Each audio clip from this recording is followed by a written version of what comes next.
All right, so up next we had the Dean Ambrose eulogy. This was really like I was fading in and out paying attention to this because Rollins just went on forever.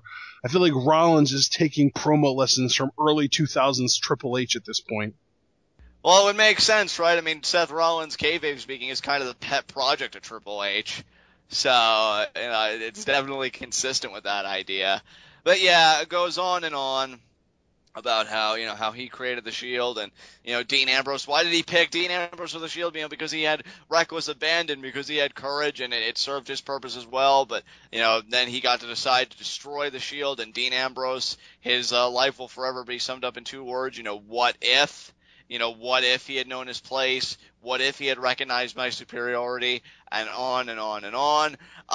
One thing I will give this segment credit for, I guess it wasn't too overdone in the sense that you would have expected, a casket, these flower arrangements. It seemed very subdued. Dude, if there would have been a casket, I would have been calling for Ambrose to pop out of it at any minute.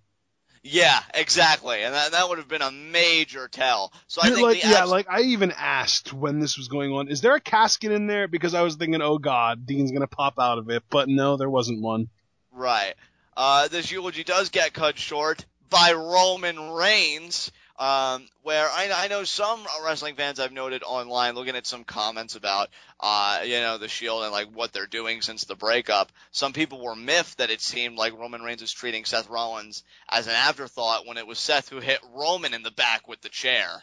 So, initially. So they've got to be happy seeing this where Roman hasn't forgotten. He's coming to get him some. They have a little bit of a back and forth, but Seth is able to get away thanks to Kane as Roman's about to spear him, and the authority goes, or at least two parts of it, go to retreat and regroup. Yeah, you know what though, dude? I honestly have one really big problem with this. Okay, and that's what?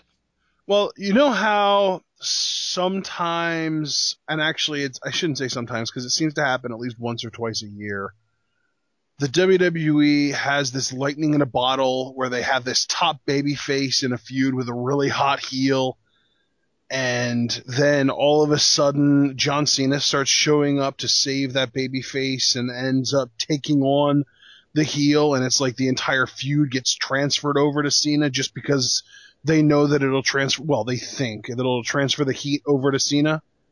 Right.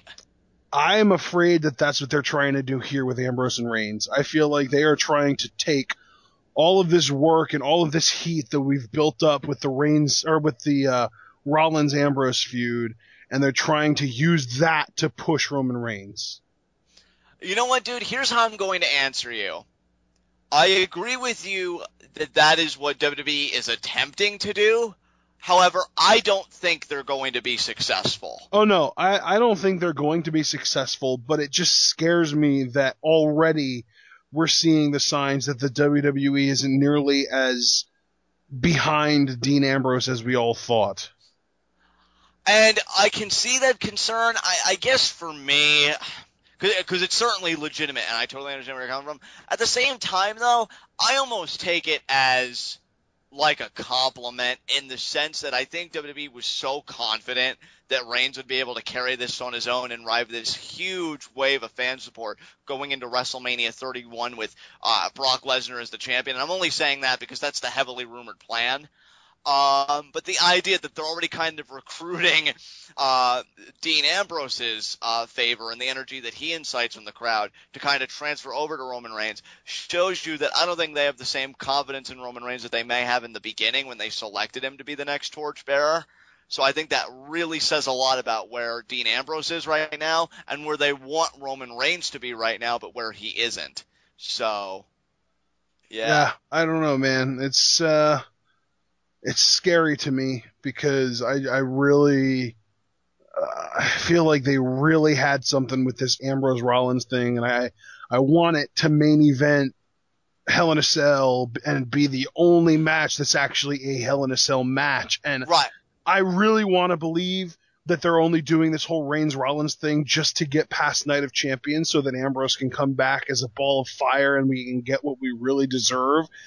but the jaded wrestling fan in me is telling me that they're trying to transfer all of the momentum from this feud over to Reigns. And can I be honest with you? The only thing that'll really take me off, I don't know if you agree with this or not, but I would be okay with Reigns entering the picture if, let's just assume for the sake of argument, okay, that it's going to be Roman Reigns versus Seth Rollins at Night of Champions, which I don't think is going to happen, but I'm saying for the sake of hypothetical, let's just roll with it. If they were to do that at Night of Champions, I would be very angry if Roman Reigns would go over, because I think the first person to take a pound of flesh from Seth Rollins needs to be Dean Ambrose. Needs to be.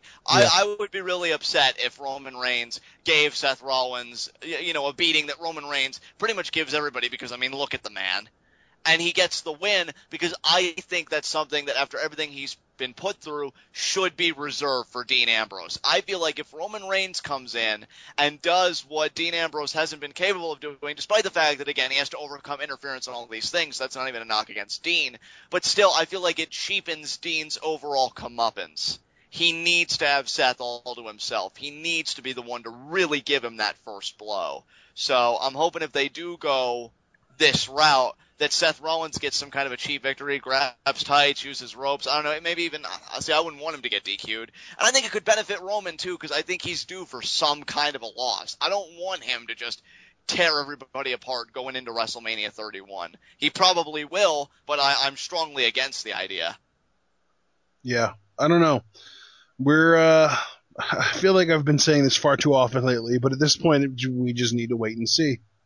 Yeah. I mean, it's out of our hands. I mean, what else can you do but that? So.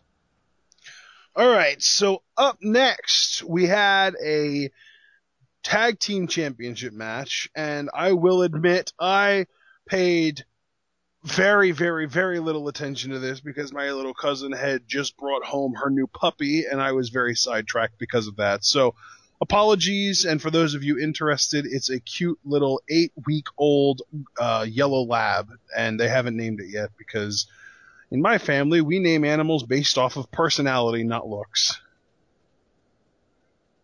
Hooray! Yeah. So yeah, I mean, you were focused on that. So for me, I mean, this was GoldStar taking on the Usos for the tag team championships.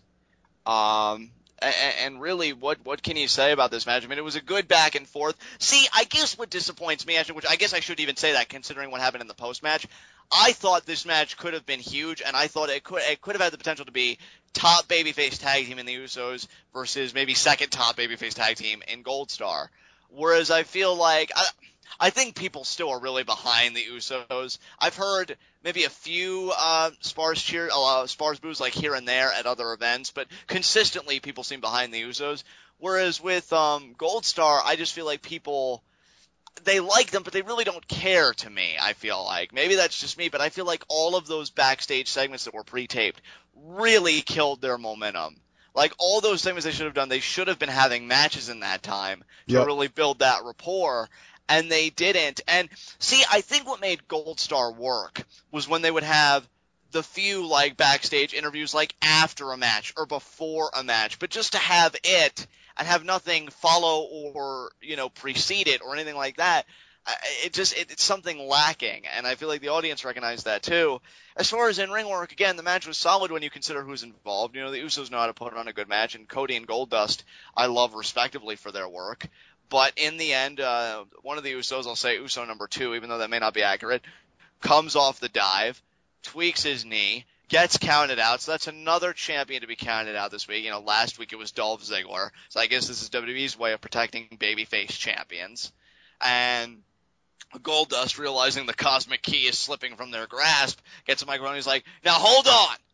This was our one chance at the WWE Tag Team Championships. And you guys are just going to get counted out. You're going to walk away. And, of course, the Usos protest this because they never walk away from any fight. It was an injury. And Goldust says, well, we want our rematch right now. And it looks like the Usos are ready to throw down. But then GoldStar just starts, blatantly assaulting the Usos. And, yeah, GoldStar has turned heel collectively as a team. So, again, the long rumors, going around that it was going to be Cody to turn on Goldust and get rid of the gimmick and reveal that it was just supposed to be a parody, a mockery of Goldust. I don't even know if that's going to happen now because they have turned together as a team. So, dude, I think that Cody is really just enjoying this whole thing way too much to give it up and turn. And you know what? If he's enjoying it, honestly, Ashton, I say let him enjoy it. Like how many of us really get to enjoy what we do? And he's making a living, and if he genuinely is enjoying it, that's great. So many people get stuck with gimmicks that, they often learn the best advice, just learn how to make it work. But when you get stuck with a gimmick that you make work because you enjoy it and you don't have to force yourself to find those ways, I say hats off to him and let him have fun with it. I think a heel GoldStar does have potential. I'm a little bummed that this probably means that my grandstanding theory of tag team turmoil and Ascension debut, which I should have known was never going to happen to begin with, but I really thought the pieces were coming together. At Night of Champions isn't going to happen. We're probably going to get heel Goldstar versus Usos in a rematch. But you know what?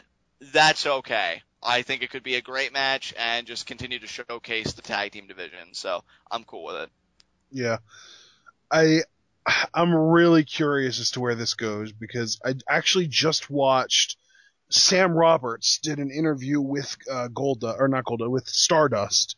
And it is it's like 13 minutes long, and Stardust stays in character the entire time. It's so weird because when I first saw that it was a thing and that it existed, I was like, oh god, this is going to be so bad. I'm going to cringe so hard.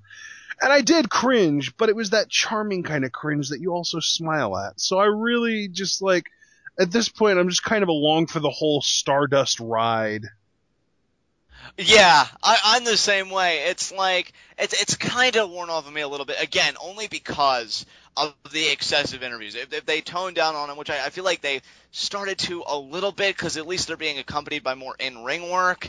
I still think the best thing was when Goldust was like E.T. and then Stardust was like no, and he's like, but why? Like they have the potential to be really weird and in your face and hilarious. They've just gotta walk that line where it doesn't become excessive and it's like, okay, this is obnoxious. It is. And yeah, it's there, but I think they could scale it back and fix it. Let me just put it that way. Yeah. Exactly. Yep. All right. Well, I'm glad that you paid enough attention to that segment for both of us because I was preoccupied, obviously.